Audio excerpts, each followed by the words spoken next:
वज़ीर आज़म इमरान खान होरां दियां माहौल दे तहफ़ुज़ वास्ते कीतियां जाण वालियां कोशिशां नूं अक़वामे मुत्तहिदा ने भी मन्निया ते हुण पाकिस्तान नूं अक़वामे मुत्तहिदा वल्लों ओह इज़्ज़त मिली है जिहड़ी पहलां कदी नहीं मिली सी। खबर दी तफसील विच जाण तो पहलां तुसीं मां बोली दे सब तो वड्डे पंजाबी मीडिया ग्रुप दे यूट्यूब चैनल नूं सबसक्राइब कर लो ताकि साडी हर खबर तुहानूं वेले सिर मिलदी रहे। नाज़रीन इकराम, पाकिस्तान लई कई बेहतरीन खबरां सामने आ रही ने। एक पासे पाकिस्तान दी मईशत तगड़ी होण दीयां खबरां ने ते दूजे बन्ने पाकिस्तान बड़ी कामयाबी ते तेजी नाल अपने तवानाई दे ज़राए वधा रहा है। एक पासे आलमी सतह ते पाकिस्तान उम्मत मुस्लिमा दा मुकदमा लड़ रहा है ते दूजे बन्ने पूरी दुनिया पाकिस्तान दे इकदामात नूं दूजियां लई मिसाल आख रही है। In this video, I'm going to take you on an epic 6-day adventure to the north of Pakistan.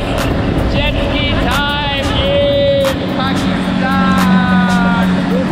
I bet you didn't visit the country then. This was so amazing. This was a dream come true. आलमी माहौलियाती दिन हर साल 5 जून नूं दुनिया भर विच मनाया जाता है, पर इस बारी अक़वामे मुत्तहिदा दे ज़ैली इदारे दी International Union for Conservation of Nature यानी IUCN ने वज़ीर आज़म पाकिस्तान दे माहौलियात दे तहफ़ुज़ लई चुके गए इक़दामात दी कदर करदियां पाकिस्तान नूं वर्ल्ड एनवायरनमेंट डे दी मेज़बानी वास्ते चुनिया है ताकि पूरी दुनिया नूं पता चल जाए कि पाकिस्तान माहौल नूं साफ सुथरा रखने वास्ते कितना जोर ला रहा है। पूरी दुनिया विचों सिर्फ 4 शख्सियात नूं इस साल होने वाली वर्ल्ड एनवायरनमेंट कॉन्फ्रेंस विच रलत लई न्योता मिलिया है, जिन्हां विच अक़वामे मुत्तहिदा दे general secretary Antonio Guterres, pope Francis, German chancellor Angela Merkel ते वज़ीर आज़म पाकिस्तान इमरान खान शामिल ने। पाकिस्तान इस कॉन्फ्रेंस विच तफसील नाल दसेगा कि हुण तीकर माहौल नूं साफ रखने लई हुकूमत की कुछ कर चुकी है ते मुस्तकबिल विच किहड़े मंसूबे बनाए गए ने। पाकिस्तान नूं एक अरसे बाद एहो जी क़यादत मिली है जिन्हों आलमी सतह ते भी इज्जत नाल वेखिया जांदा है। ये सफर जारी रहा ते ओ वेला दूर नहीं जदों पाकिस्तान दुनिया विच अपना अहम मुकाम बनाने विच कामयाब हो जाएगा।